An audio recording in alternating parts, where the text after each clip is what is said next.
So we have a few questions that we will go through before we read.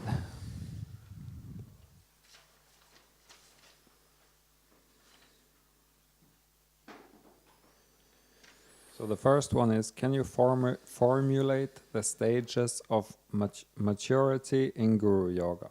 Thanks.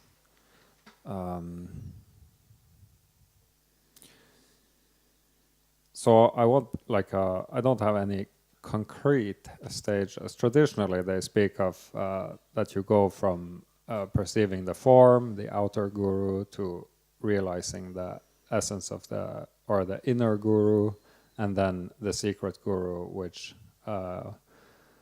is none other than the natural state.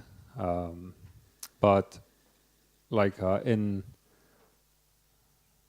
not sure if that is what is meant by stages of maturity, because of course when we start out, Guru Yoga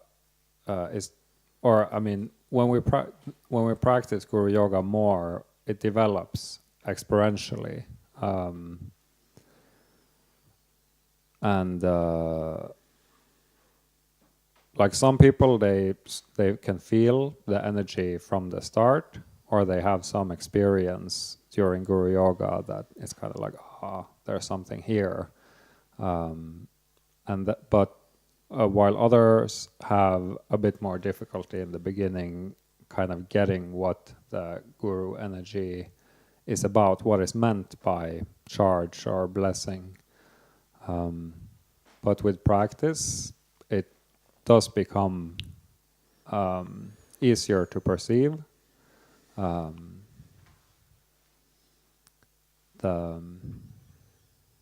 I remember when on a retreat with Jonathan, when you kind of like got it, and you were like, that's much simpler than I thought. But then from there, it also develops, and it can take many forms. So it's difficult to really say which form it will take. Some people can receive teaching, some people start receiving teaching, some people have other kind of more mystical experiences. But the bottom line is that the most important part of the maturation process is that the charge becomes subtler. Like you become more sensitive to the energetic presence of the guru in your own body and mind, and it becomes subtler and subtler, and until you realize that there is or what they're actually trying to show you, so to speak, is the natural state. So Guru Yoga leads to the recognition of the natural state. Another way to gauge the maturity of practice is how, like for example, in the beginners courses, we do a lot of chanting, or beginners events. There's a lot of chanting. Like we do chanting here as well, but it's more important to have to chant, keep repeating the chant for a longer period of time to be sure that beginners get some effect. But when we practice more, we need less and less of the method in order to connect with that which is the true Guru Yoga, which is connecting with the blessing. To the point where just saying the name can be enough, Yeah, I think that is what I have to say about the stages of maturity. Like I won't say, it's not like with the boomies, I think, that you can kind of put it at levels like that. It's more like I'd like to keep it more, to speak of it as a more gradual more like a gradual development that can take different forms, but it also seems to follow a general pattern of becoming more and more subtle, becoming able to perceive more and more subtle parts, aspects of the guru energy, leading to the natural state.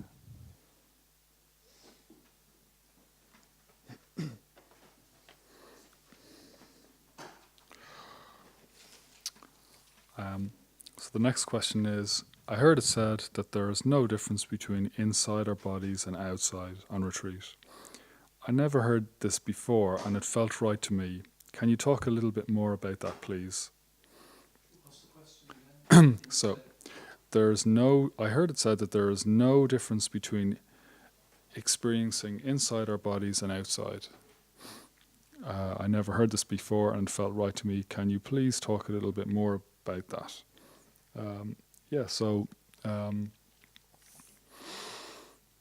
We label all our experience. So, we all know from the two-part formula, we have this subjective sense of self. And we, even after awakening, we still have the habit of we have a body and we perceive through the senses. And so we tend to have a kind of an experience that is centered on ourselves. We label this me and that other. So we have this kind of duality running through our experience.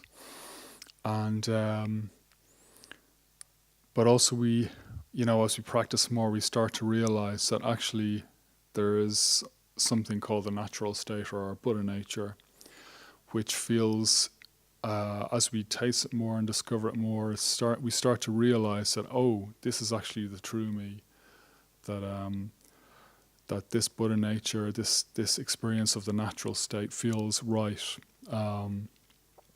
It feels like we're coming home,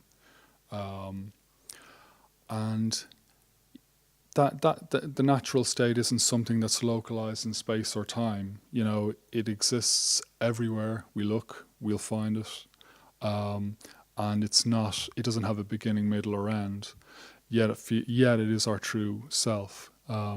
So with practice, working through all our attachments, our selfish, self-centered nature, we gradually start to break out of this bubble that we've been trapped by, this idea that we're separate from reality, that there is an identity that we label ourselves, and then there's an outside. There's that is all we are, and the rest of experience is not us.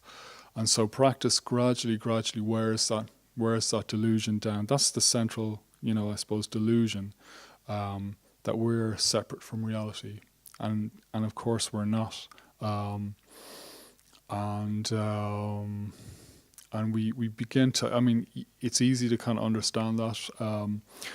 Well, it's actually tricky to understand it even theoretically, but understanding it theoretically doesn't really make much. It's not what we're going for. We want to actually really experience that. We want to really taste our Buddha nature, open bhumi, so it becomes clearer and clearer, more established. And so gradually, as our practice matures, that we really start to understand that we're not, trapped inside this form, that we're beyond that, that in fact we are life. And that's a very liberating experience, because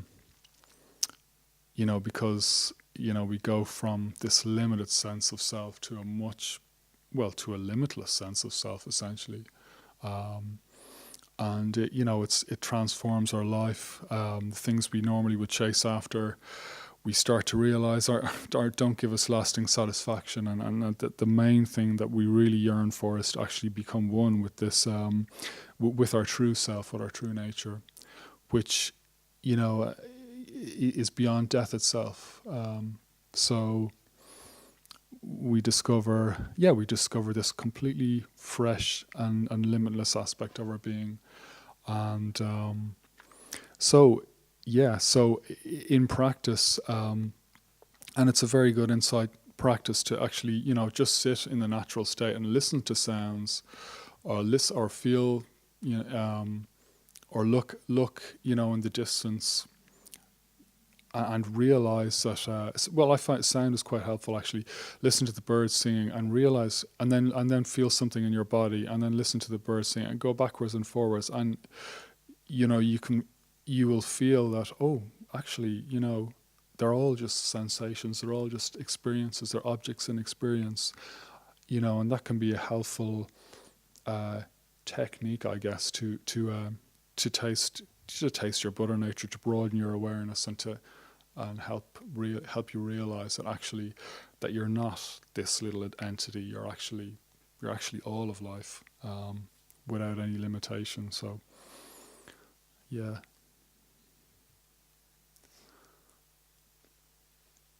That's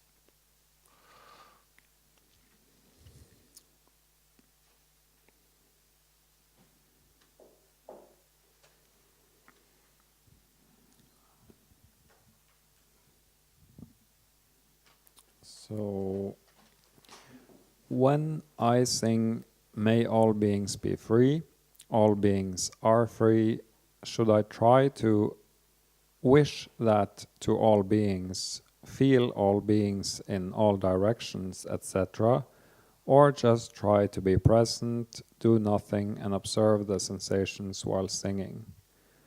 Same question about the refuge recitation. What should I intend for, if I should at all?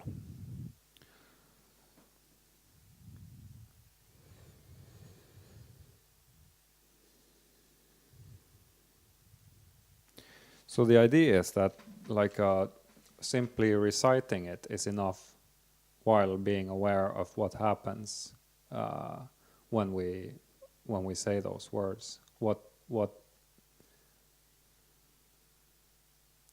charge or what actually takes place when we simply chant it. So there is no need to sing it to all beings, or do anything else than to be aware of what takes place in the body. I guess it could be done, but essentially the intention of saying that is enough. The intention inherent in the "May all beings be free," or dedication of merit, for example, is enough. So I guess the answer is, you can simply feel it both when chanting it, and also what happens afterwards, naturally, on its own.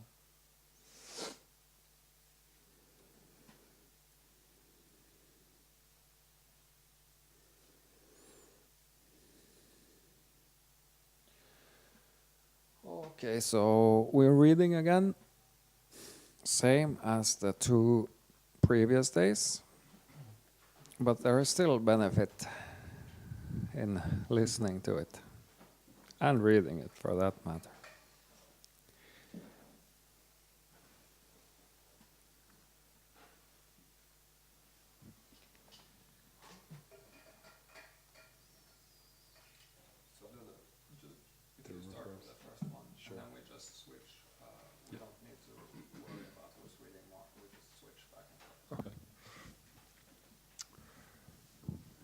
Sogchen Preliminary, going to nature.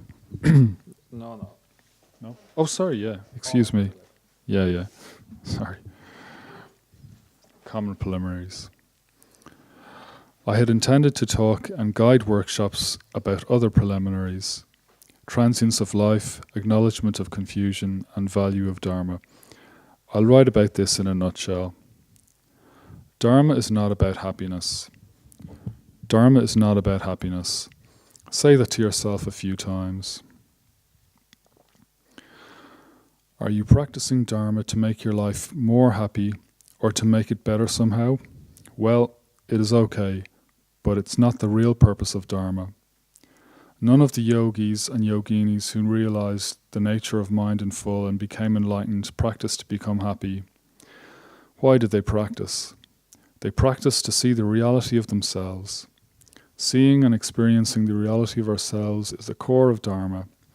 In Buddhism, there are many exercises that are practiced extensively so that we can perceive the reality of ourselves, know ourselves as perfectly and completely awake awareness, which is embodied by the contents of our mind and our physical body.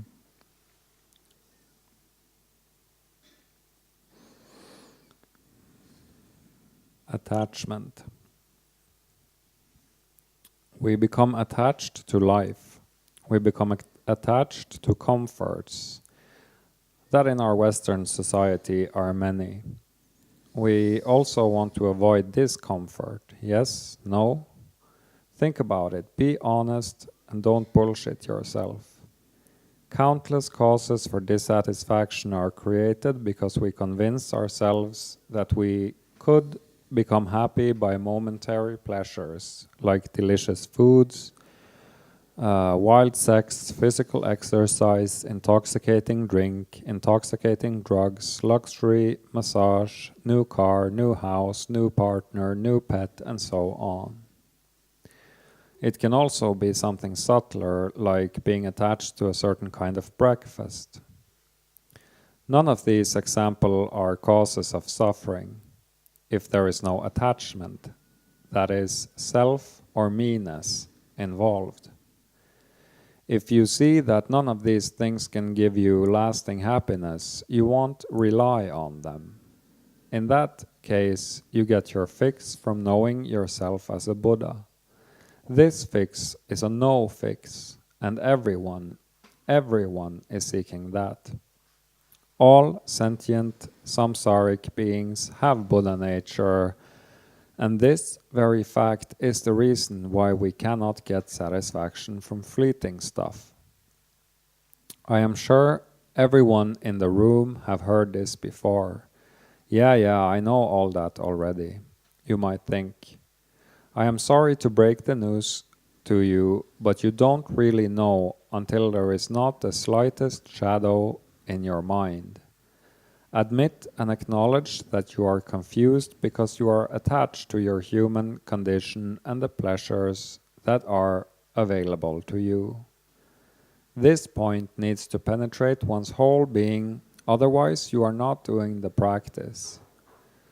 If you go to a pub in a samsaric rapture of wanting a good crunk, some fatty food, good laughs, and maybe even get laid before passing out into oblivion, if even a trace of that selfish excitement is there, you are still attached.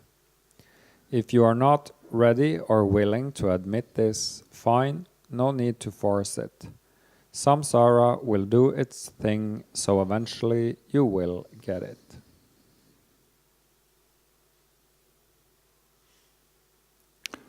Transience of life. We are all human beings with human bodies, names, personas, and we do stuff that humans typically do. Also, human beings have Buddha nature and therefore can get released from samsara, cyclical existence. Buddha nature itself is the cause for liberation. I'd ask you to contemplate the following: the inevitability of death through accident, illness, or old age. Have you heard of anyone who ever avoided death? Of course not. You, I, and everyone else, including our loved ones, will die. I am sorry to put it so bluntly, but that is a fact that you, I, and everyone else cannot prevent. We cannot prevent the wheel of time from turning. We can only leap out of it by knowing ourselves as Buddhas. So when talking about these three preliminaries as Dharma practice, we are to sit down, contemplate, and imagine our bodies dying in sudden accidents of various kinds, in brackets, be creative, or being ill with horrible diseases, or being so old that your body simply cannot perform anymore, so that you cannot walk, cannot move around, cannot eat. You soil yourself, your mouth is dry, eyes are blurry, ears don't hear well. If you contemplate the transience of life in this manner, your attachments and self-based confusions will transform and you will become more clear-minded, that is, a little bit closer to being free. We do not know when the moment of death comes, but it is certain that one moment your body falls down on the ground and the breath stops. Heat will escape the body of a samsaric human in hours, and the body begins to decay, rot, and smell. Have you ever seen a dead body with your own eyes? Statistically, 151,000 people die every day. That's over 1 million in a week. 1 million human corpses, young people, old people, children, black people, white people, Asians, tall people, short people, smart people, dumb people, handsome people, attractive people, unattractive people, leaders, followers, PhDs, millionaires, billionaires, and poor people. How many of them die in peace with a clear mind? If you are not comfortable with the idea that you will die and leave everything you know behind, you will die confused, afraid, and anxious. Such a corpse is not a pretty sight. Yogis and yoginis welcome death with an open mind and die in equipoise because they know it is an inevitable change and life continues afterwards. I am using quite graphical descriptions with the hope that you will be shaken up a bit and listen. Mortality is a good meditation and has been one of my main practices since I was a teenager for over 25 years. I am still not done, and I'm certainly samsaric, so when I die, you might see my body go dry and black. That's a joke, ha ha.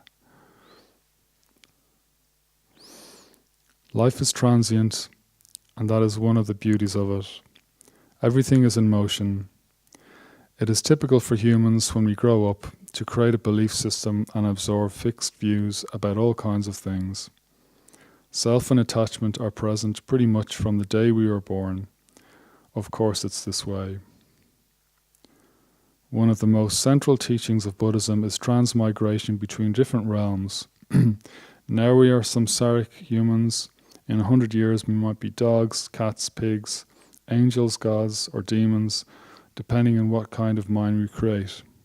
Or we might be liberated. Actually, even sooner than 100 years. When we realize or actualize our inner Buddhahood, whether or not we realize or actualize our inner Buddhahood depends on our readiness or willingness, which is merit, karmic connections, meaningful teachings and teachers, and effort in practice. Readiness and karmic connections come from previous lives and are further strengthened in this one if one practices. Effort in practice also comes from previous lives and greatly defines our ability to understand Dharma quickly through flesh and bone, instead of brooding on mental concepts. Some practitioners, the moment they hear of Dharma or Buddhas or emptiness or something like that, are already on the path. It just clicks. It's like the analogy of a horse and whip. A brilliant horse runs at the shadow of a whip. At the other extreme, the horse walks lazily and takes breaks even if it is hardly beaten.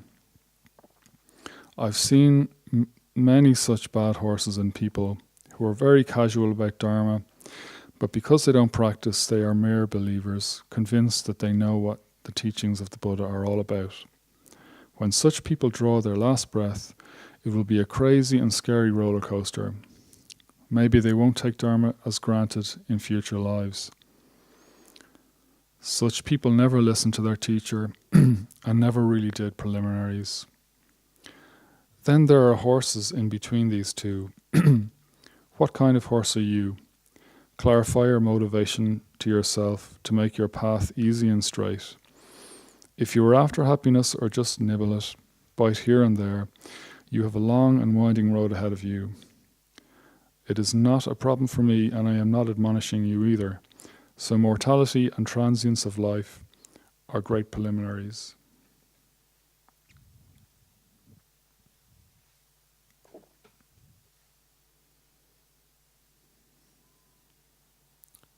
Honesty.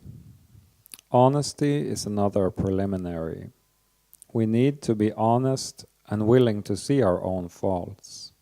Not many people can practice that well because we want to affect things to our favor, to make it better for us so that we can be happier.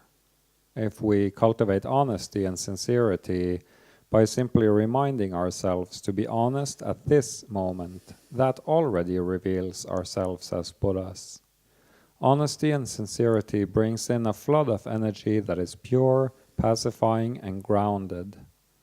If we remain honest about our thoughts, words, and actions, we are already Buddhas.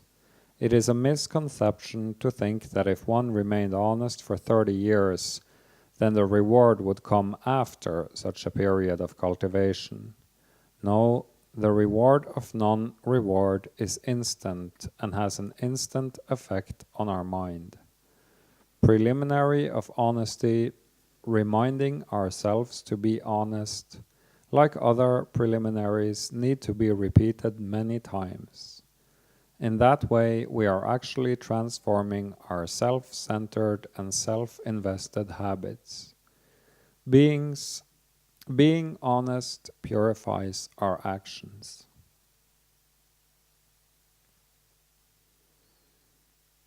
Acknowledgement of confusion and value of Dharma. We cannot really value Dharma unless we can acknowledge the depth and seriousness of our confusion. Again, think about the wheel of life, Sanskrit, Bhava Chakra, and transmigration in realms. If you don't practice the Dharma, you cannot know yourself. If you don't know yourself, you are unaware of karmic records stored in your subconscious mind that will tick in the full moment when you die. When a filled but untied balloon is released in a room, it flies all over the place and ends up in a random spot.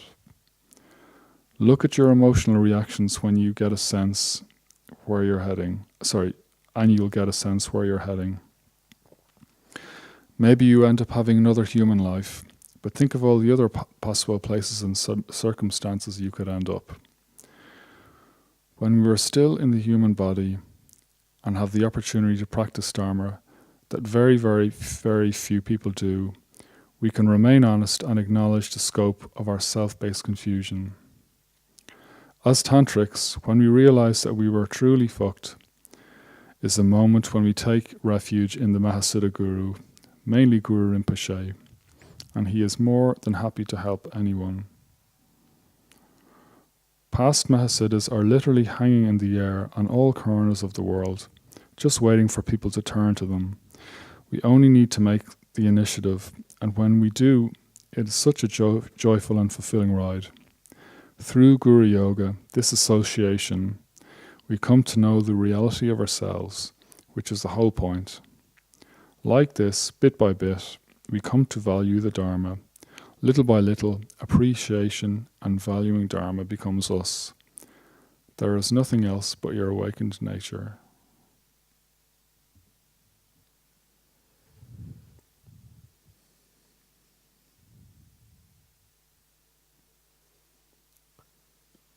Bodhicitta. All these preliminaries, which in Tibetan is Nandro, give arise to bodhicitta, heart-mind of enlightenment. Bodhicitta is just another way of saying that we begin to become who we essentially already are. Samsaric beings don't give a shit about others because they are only concerned about their fix and the happiness of those they know or who belong to their group. Aren't most people acting exactly like this? It's a bloody mess, isn't it? By caring for others, bodhisattvas break their bubble made of habits, likes and dislike, that is, the self. We begin to care for others because we become less self-immersed, and we begin to see that everyone else around us suffers too. Thank you and bows for listening. Now practice, actualize these teachings. Make these words of countless predecessors your lifeline. Don't waste your time. Again, I am sorry that I couldn't make it over due to being ill. I wish you all a great spring retreat. Much love, Kim.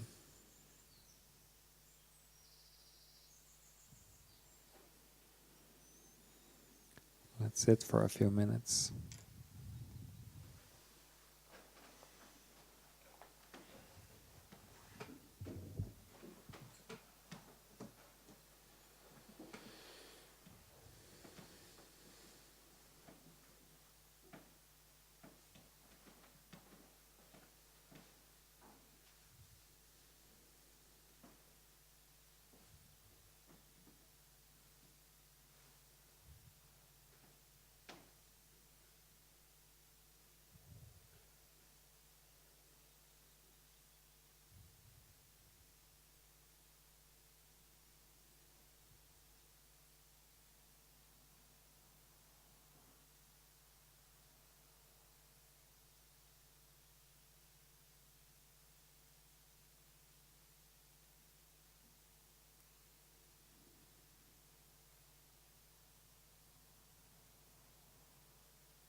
Enjoy the afternoon break.